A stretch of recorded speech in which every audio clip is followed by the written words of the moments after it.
Olá pessoal, bem-vindo e bem-vinda ao canal Amuinvest. HCTR11, vale a pena? Venha saber.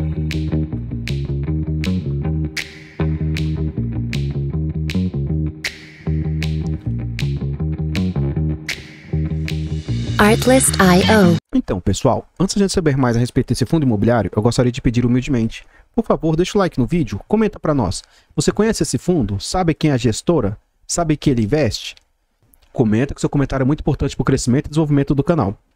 Compartilhe esse vídeo com as pessoas que você conhece, nos ajude a levar conhecimento e educação financeira a mais pessoas. Like, comentário e compartilhamento é de graça, não custa nada e vocês vão nos ajudar imensamente. Temos o objetivo de alcançar 5.000 inscritos até o final de janeiro e contamos com 3.995 inscritos. Se quiser nos ajudar nessa meta, se inscreva no canal e ative o sino. Temos também a opção de membro. Tá gostando do canal e quer nos apoiar? Clique no botão azul de membro e saiba mais. Custa mais ou menos 10 centavos por dia, acredito que não vai te onerar, mas para a gente vai fazer uma enorme diferença.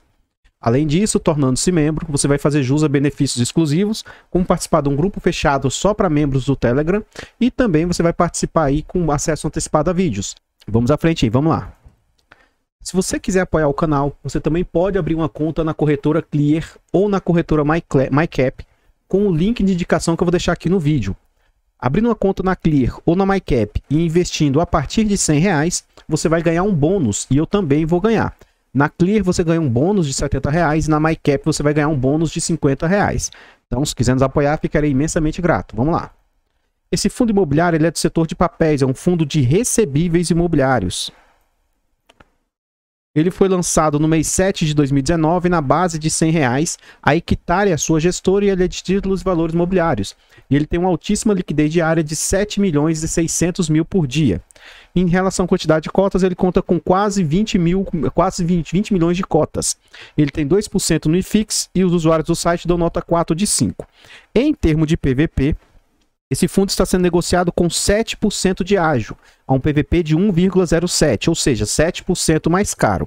Então ele possui valor patrimonial de 2 bilhões 320 milhões e o mercado está aceitando pagar 2 bilhões e 487 milhões.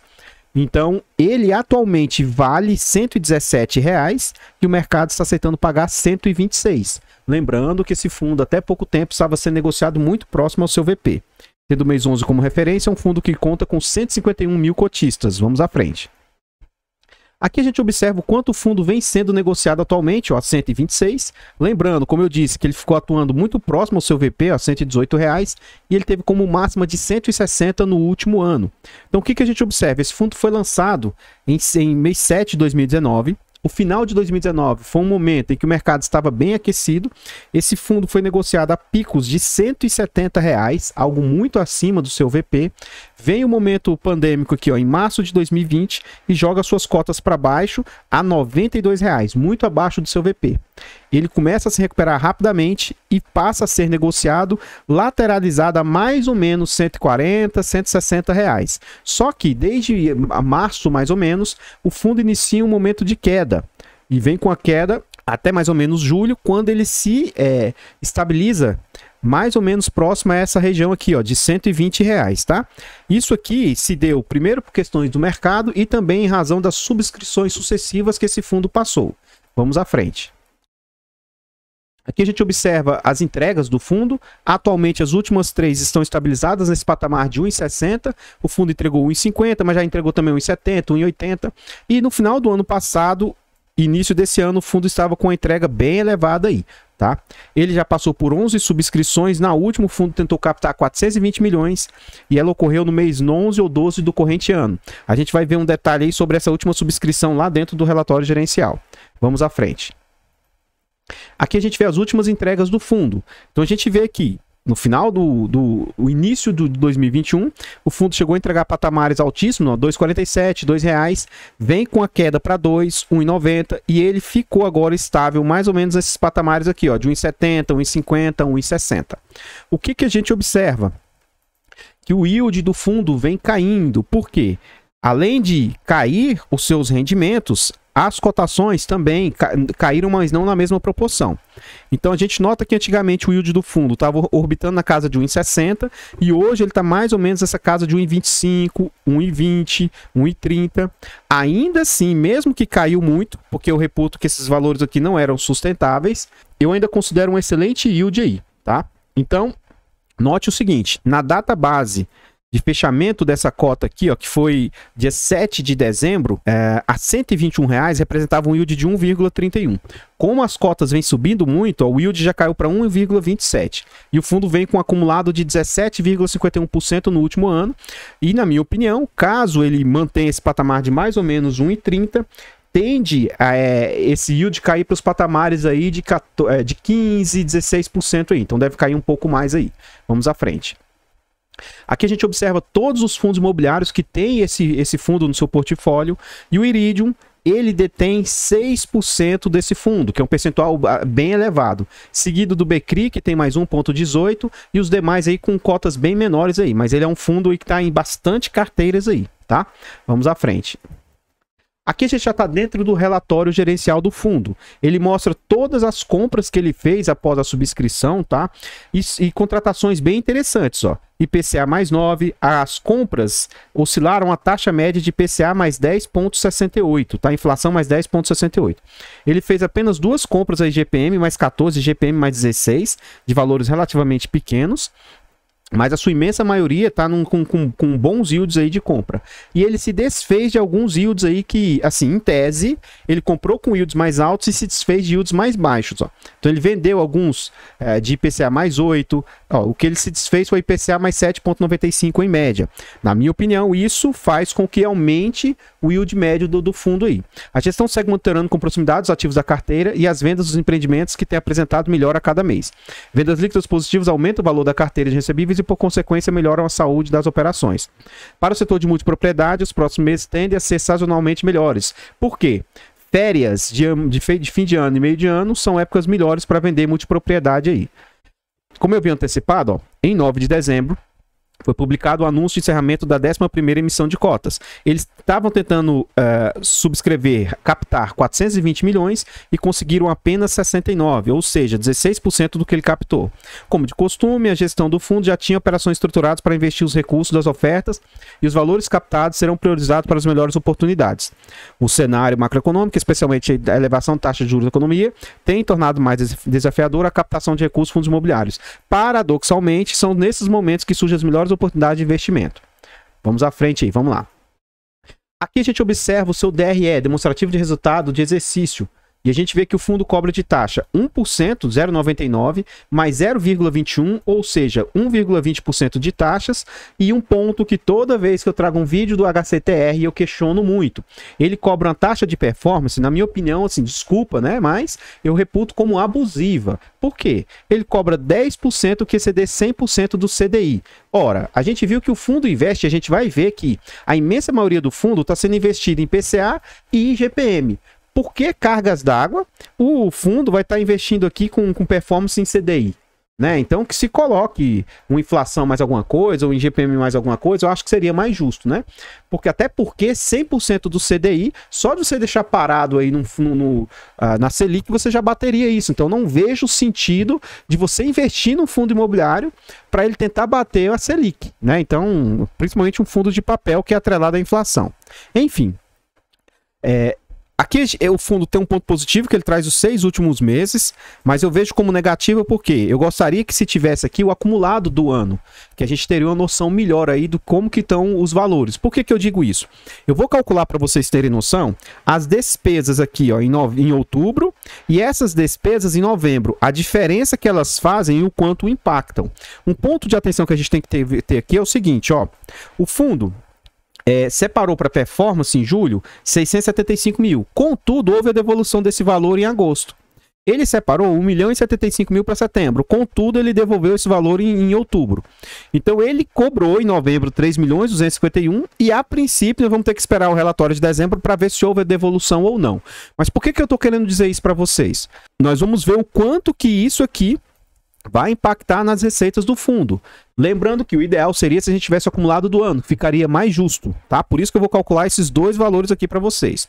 E eu reitero o seguinte: 15% é o máximo que eu reputo ser saudável, é o máximo que eu reputo ser aceitável para um fundo estar cobrando de taxas, tá? Em médias, aqui no ano, eu vou calcular para vocês verem, depois eu faço os meus comentários. Então vamos lá, ó. Vamos pegar novembro. Novembro é 5.199 vezes 100 dividido por 37.112. Então, em novembro, as taxas orbitaram a casa dos 14%. Ainda está dentro do limite, tá? Só que olha a diferença em outubro.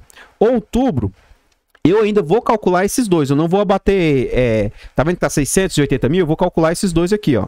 1.341 mais 369. Então, ó, 1.710 vezes 100 dividido por 33.144. O que que a gente chega à conclusão? 5,15. Ora, 5,15 em outubro e 14% em novembro, sendo que a maioria dos meses aqui tende a ser menor. Então, a média pode ser que esteja orbitando a média na casa dos 8% ou coisa nesse sentido, tá? Mas, novamente, o ideal seria se a gente tivesse todo o histórico. Outro ponto interessante também seria se a gente tivesse os totais armazenados. Como assim? Reservas de lucro, ó. Ele gastou parte do lucro aqui em junho e ele fez uma reserva de 2.700 e gastou essa reserva. Ele fez uma reserva de 700, de 900 e de 230. Tá, beleza, mas e qual o total acumulado que a gente tem? Quanto esse fundo tem ou tende a distribuir como excedente? Seria interessante se tivesse esses valores aí, tá? Vamos à frente. Aqui a gente observa a composição das suas receitas. De onde que vem o dinheiro desse fundo? Isso é interessante para a gente saber, para ver se são questões não recorrentes ou não, se vem muito, por exemplo, em razão de giro de carteira. Então, ó, juros, 64 centavos aqui em junho. Correção monetária, 79. São os dois principais valores aí. Prêmio de resgate antecipado, quase irrisório. Negociações aqui, ou seja, giro. Ele não traz o valor. Outras receitas, está aqui 33 e receita de FIIs 3 centavos, tá? E despesas aqui, ó, 21, 16, 9, 12, 3, 26. Agora vamos ver o último mês aí que ele traz no seu relatório. Então, ó, juros, correção monetária, receita de FIIs, outras receitas, tá? E aqui ele não nos traz negociação, ou seja, o fundo tem feito menos giro de carteira, tá?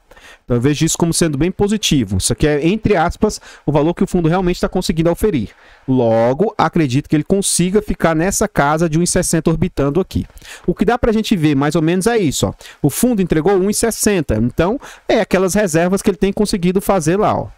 Tudo bem? Vamos à frente aí, vamos lá. Aqui eu não trouxe todo o histórico desse fundo. São duas páginas bem grandes aqui, ó, mostrando todo o portfólio que o fundo tem em crise. É bastante coisa, tá? Então eu trouxe só a primeira porque é a que tem maior concentração dos ativos. Apesar de estar meio borrado aqui, tá ruim, eu tentei fazer como sempre, de todas as formas, abrir, ampliar, diminuir, mas fica ruim na hora que eu faço a impressão lá, tá? Mas enfim, dá pra gente ver aqui a aba da concentração. O interessante é se ele tivesse, ó, tem muitos NAs, ou seja, não trouxe os resultados, né? Mas seria interessante se a gente tivesse acesso a isso aqui, para saber como que está as obras, a venda, o percentual aí, como é que está tendo inadimplência ou não, fluxo de caixa, razão de saldo devedor. Seria muito interessante se tivesse tudo isso aí, tá? E não traz, tá? Nos principais. Mas o ponto é, a gente não percebe nada aqui com a concentração muito alta, que é um ponto muito positivo, tendo em vista o tamanho desse fundo. Então, apesar dessas falhas aqui, que para mim teria que ter essas informações, no geral, a gente vê que é um fundo bem diversificado e com taxas atrativas. Não dá para a gente ter muita certeza a respeito de inadimplência ou não, de giro, de fluxo, mas é algo aceitável. Qualquer coisa, vocês podem abrir o relatório lá e dar uma olhada nessa parte com calma, tá bom? Vamos à frente. Aqui, por fim, que eu peguei lá no final do relatório, são duas páginas bem grandes. Eu resolvi trazer aqui, ó, o que o fundo tem investido em fundos imobiliários. XBXO é um fundo de shopping da própria gestora. Houve uma cisão. Os gestores do TORD 11 e do VSLH 11, eles saíram da Hectare e fizeram a R Capital, tá? Mas é o que tá. O que acontece? os mesmos gestores do Tord e Versailles, esses mesmos gestores permanecem à frente do Tord e Versailles. Eles só mudaram e criaram uma nova gestora. E aí Hectare continua, tá? Então, assim, não dá para saber, a gente vai ter que esperar tudo passar para a gente saber para quem que vai cada fundo. Mas, aparentemente, antes, todos esses fundos aqui eram da Hectare. Então, XBXO é um fundo de shopping da Hectare, que representa um percentual grande do fundo aí, ó, 9%, quase 10%. Tem o fundo Serra Verde, que representa também da Hectare, mais 6,5%. E esse fundo ele já estava performando. Temos que ver se ele está performando mensalmente ou se são apenas valores esporádicos. Tem também o HCHG, que é da própria gestora aí, com 3,68%. Aí vai ter um fundo da Rio Bravo, RBHY, que representa 2%. Aí tem outro fundo da casa, o HCST, o Student House, mais 1% aí do seu portfólio. E C Loteamentos, outro fundo da própria Hectare, com mais 0,85%. O HREC é outro fundo de papel aí, mas não é da gestora aí. E ele tem, assim, mais 3,37%. Acredito eu que esse caixa era um pouquinho maior, porque isso aqui é fora o valor que ele captou na sua subscrição, tá bom? Vamos à frente. Aqui a gente vê as alocações por setor. Então a gente acabou de ver o total que ele tem lá, ó, 71% CRIs, 24% FIIs e aquele percentual em caixa lá que a gente acabou de ver 3 ponto alguma coisa. Eu já fiz algumas críticas nos vídeos anteriores. O relatório nessa parte do RPR11 era meio confuso desse jeito e lá eles mudaram para cores bem destacadas. Então seria interessante se ficasse claro, por exemplo, se 24% aqui corresponde a shoppings, ó. Eu não sei se é isso, não dá para ter muita certeza. Se 22% é multipropriedade, se 13% é loteamento, não tenho certeza absoluta. E se 21% é corporativa. Mas a gente vê que é um fundo que investe também em diversos setores e tem bastante diversificação nesse ponto aqui. E aqui a taxa média da carteira hoje está oscilando na faixa de inflação mais 10 com duration de 3 e 3,3. Entre 3 e 4 anos aqui eu reputo ser um duration aceitável, tendo em vista que quanto menor o duration, menos risco em tese. Ele tem 93% da carteira atrelada a IPCA mais 10, ele vai ter ali um pequeno percentual a INPC, outro percentual a CDI e 4% aqui ó, a IGPM mais 6. Os fundos, os CRIs nos quais esse fundo investe, ó, 68% são seniors. E ele vai ter ali 28% subordinados. Ou seja, ele tem um bom percentual com baixo risco. Em tese, teoricamente, são CRIs aqui mais seguros. Caso ocorra alguma situação de default ou algo nesse sentido, eles têm preferência de recebimento aqui, esses seniors aqui. Então é um ponto bem positivo. E no mapa a gente observa que é um fundo com bastante diversificação geográfica, tá? Presente em quase todos os territórios do país. Apesar de não ter ficado tão claro lá naquele outro relatório, aqui a gente vê o seguinte, que hoje, 40% está em ativos 100% performados, ó, alocação por obras. 25% em algo que já está 60% performado. Então, a gente vê que quase 70% está bem encaminhado aí em termos de obras. Em situação de venda, 37% dos ativos estão 100% vendidos e mais 39% com 60% vendidos.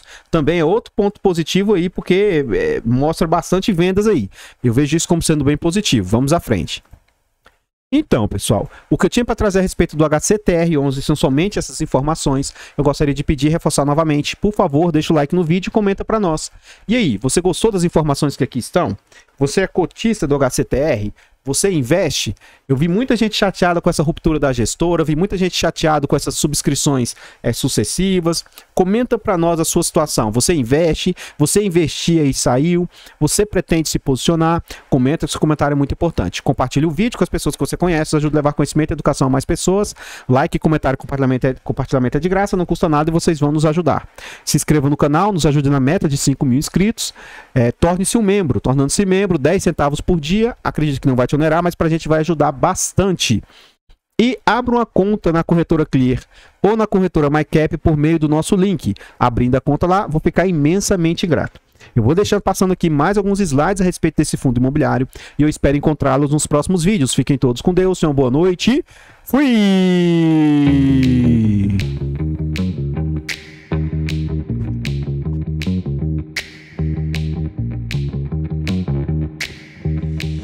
Artlist.io.